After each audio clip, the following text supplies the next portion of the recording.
Hey, this is Matthew from Nerd News Today. Welcome back to our continuing coverage from San Diego Comic-Con 2019. And now we're going to take a look at something that was also a bit of a pretty big surprise during San Diego Comic-Con preview night. And since this has happened, there's going to be more information about these things. But here's what we know during preview night about Mattel's relaunch of the Masters of the Universe line. That's right, He-Man is coming back. He's got a brand new version of himself. So we're going to take a look at what's coming new from He-Man in terms of action figures and also Mega Construx. And Shira also is finally getting some of the action figure / doll treatment, so we're going to take a look at those, as well as a bit of a surprise in the Masters of the Universe world.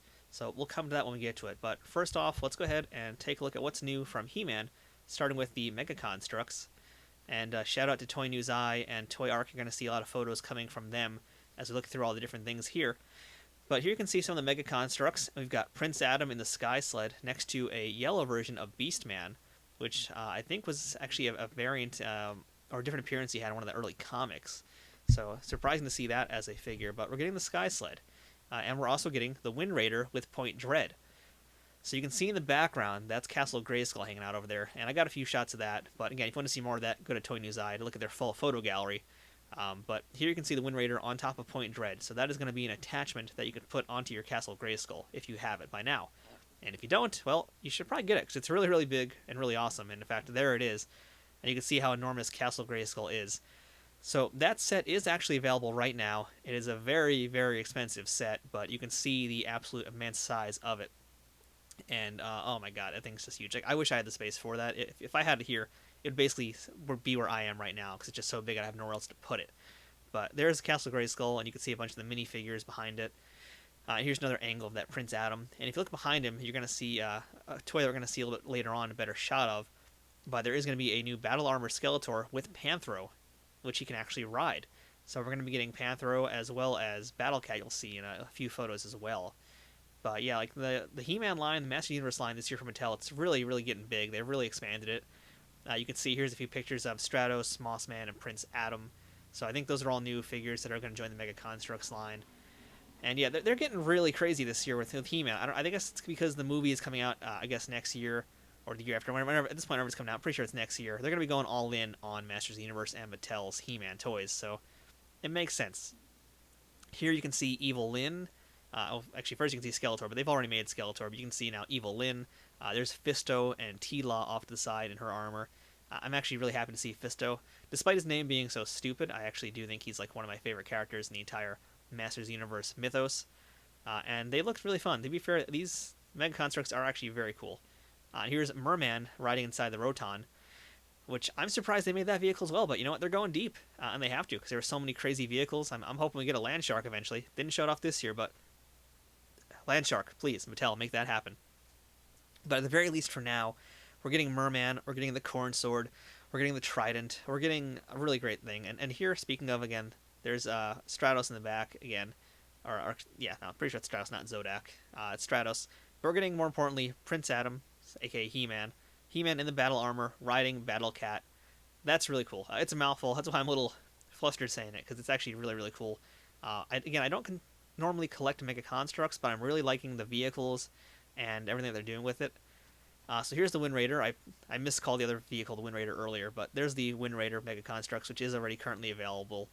The Point Dread, I think that's the Talon, actually. That's the Point Dread Talon. So, excuse me, at least I corrected myself. I do know the He-Man stuff at least a little bit better than I'm showing off right now. On the bottom there, you can see He-Man and Beastman. Here again is that better shot of Skeletor in the battle armor with Panthro.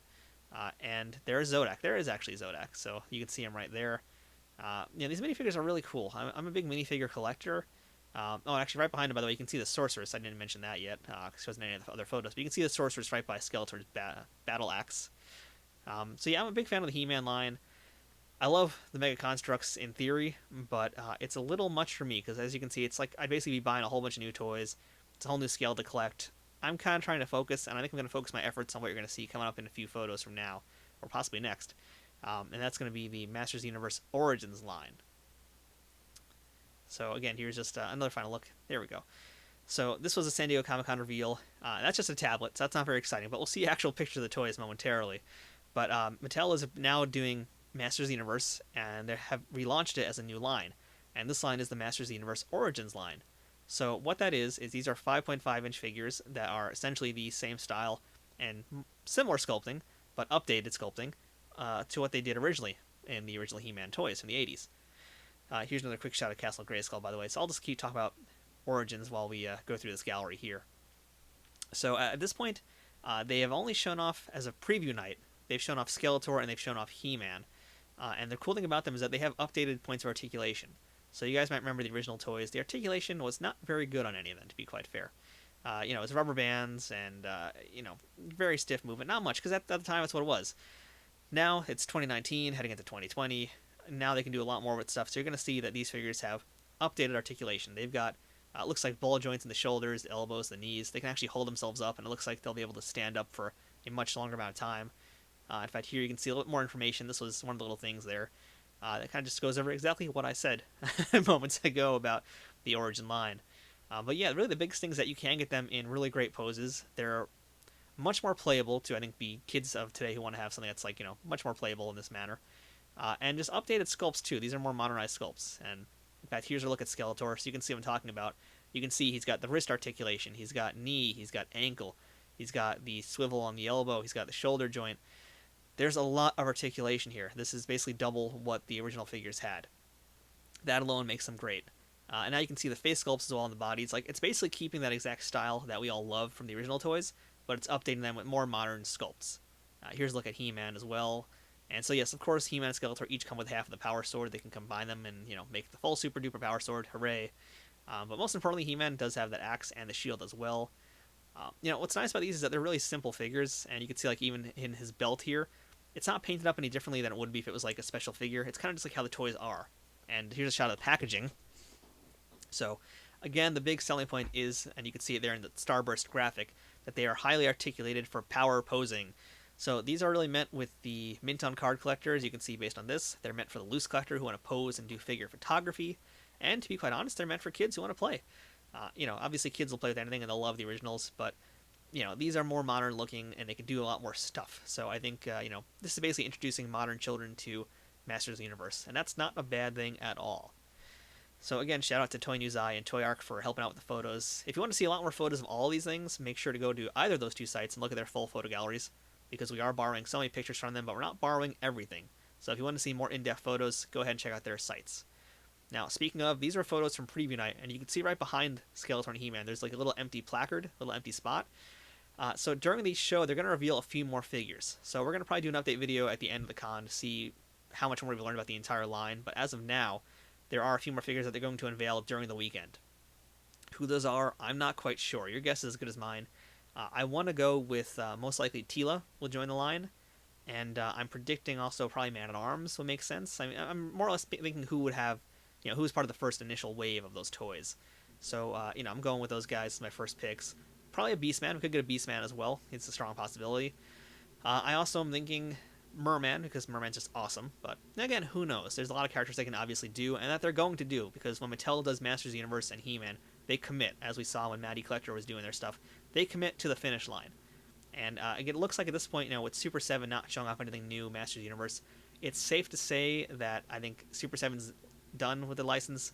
Mattel has bought it back for better or for worse, and this is what they're going to do with it. So we're going to have to just now wait and see and watch how this line's going to expand. Now, unfortunately, one thing that they don't come with is the action stands. I kind of wish they came with figure stands, but most toys these days don't have those, unfortunately. So, it's our loss, but there are places you can buy those stands, because it is a 5-inch or 5.5-inch figure. It's a standard size now, so there are stands available. Now, here was a big surprise, and one I think Andrew is going to be very happy to see as well. We are getting Shira action figures, but they are not necessarily, the typical action figures. These are in the style, or in the similar vein at least, of the original Shira dolls / action figures. So these are doll action figures, meaning that they are doll-like, but they have action figure articulation, and they have rooted hair. I don't know if the outfits come on or off necessarily, but at the very least you can see that it's a little different from what you normally see. So these have full articulation. They actually very much remind me of a line we just talked about recently. That was the WWE Superstar Girls, WWE Superstars action figures that were meant for girls and the female collector market, which ultimately kind of bombed.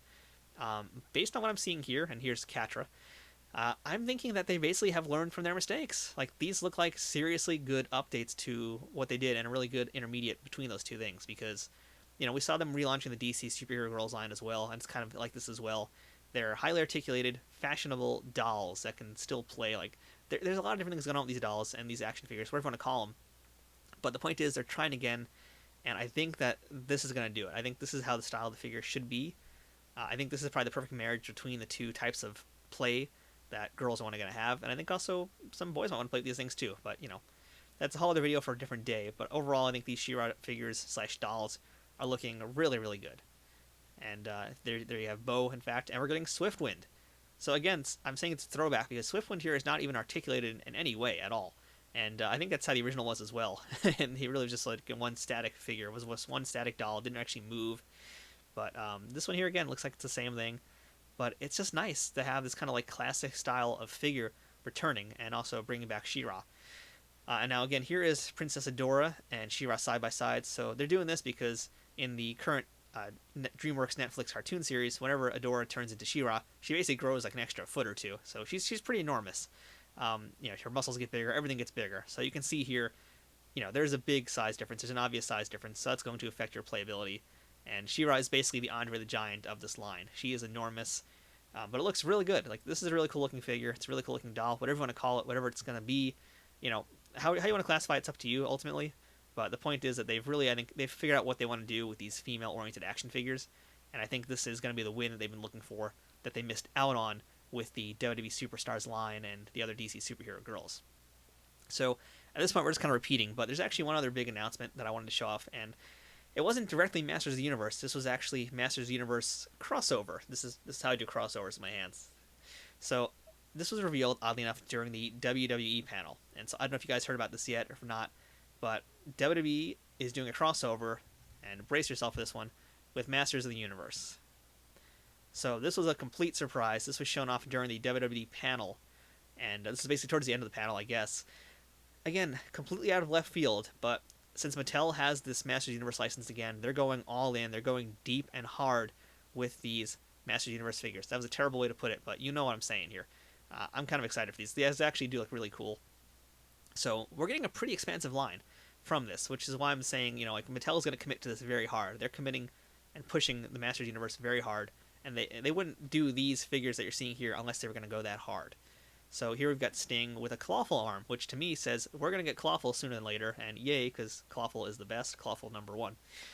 So here we've got I guess it's the Skull King Skeletor Triple H. I mean, he's even got the Sledgehammer. So again, the cool thing about these figures is that they're carrying over the articulation from the Masters Universe Origins line, and to be fair, it actually fits in very well with the WWE characters. Now, granted, it is a bit of a surprise, and I'm going to talk about this more in my WWE reveal video, which is going to come pretty soon as well, later today. But, it's a big surprise to see these guys come out there. Here's Finn Balor. I'm still baffled by the concept of them, but the execution is so good, I'm actually interested. And I want to see how much these guys are going to cost and where they're going to be sold and how easy they are to get them. Because if I can find them, I probably will buy them.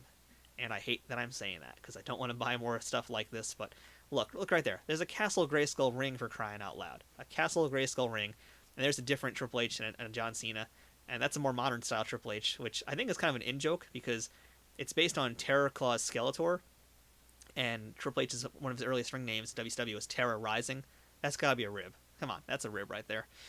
But again, it's kind of fun because these guys all fit in with the Masters Universe, the normal Origins line. So basically, off the bat, at launch time, you're going to have two different lines of figures that you can actually play with together. And they're two completely different franchises, but they're mixed together. And that's just, I think, really good marketing. It's really good cohesion to the brands. Because kids will play with all sorts of different toys, and they're always different shapes and different sizes, whatever they may be, because they're from different lines. And here's our John Cena, which is really, you can't see the sword and shield. Of course you can't, because you can't see him.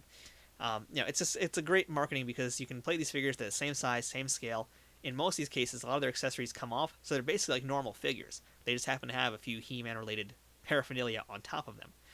So, it's very creative, I have to say. And by the way, I think this is probably my real favorite of this initial launch here. The John Cena as a faker figure. Like, that to me is just a stroke of genius. And granted, this is just a drawing at this point. It's not even a 3D rendering, but that's just brilliant toy. That one will be a definite purchase. But, there's a lot going on with these figures here, and, I hate to keep saying it, but I really like them, and I especially like this, Macho Man at Arms. Like, that's just brilliant. And again, this is also why I'm thinking they're going to show off Man-at-Arms very soon, because he's got the whole Man-at-Arms thing. But again, that's a production drawing, so maybe Man-at-Arms is going to come way later. Because he's also wearing battle armor stuff. So, this one it's kind of a kit bash almost. He has the battle armor like you'd see with Battle Armor He-Man and Skeletor with the removable chest plates, so who knows what they'll do. And here's Stratos Rey Mysterio. It's surprising how much these figures actually make sense when you really look at them. And maybe that's what bothers me so much about them, is how silly they are, but how good they actually are in execution. So, I don't know what to tell you guys, but WWE Master Universe, it's the crossover that we never knew we wanted, but we're going to get, because why not? And this is the last reveal, in fact, here. Roman Reigns as Fisto. It just makes sense. He's got the Superman punch. It's really silly, really stupid, but man, does that look good. And oddly enough, it looks like he's recycling one of the heads from I think it's the retro line. I think it's actually a head that's from, so don't quote me on that, but I think it might just be a random head for 3D renderings, who knows, but these figures are really cool. Big surprise, didn't know they were coming, but they're here, so you got them. So that's our look at some of the Masters Universe reveals that came out of Mattel, including the Shira figures / dolls and those WWE crossover things, whatever they are. I don't know. I don't care. I want them. So thanks for watching this video. I hope you guys will make sure to like, share, and subscribe. Oh, it's on that side. Yep, there it is. Okay, it's on that side. Make sure to do all the things that graphic over there tells you to do. So like, share, and subscribe to the channel for notifications about all of our live streams coming up and all the other videos we're doing here at SDCC 2019. We're not at the show, but we can still cover it like crazy, and we are. So again, thanks for watching, and stay tuned for a lot more videos coming very soon.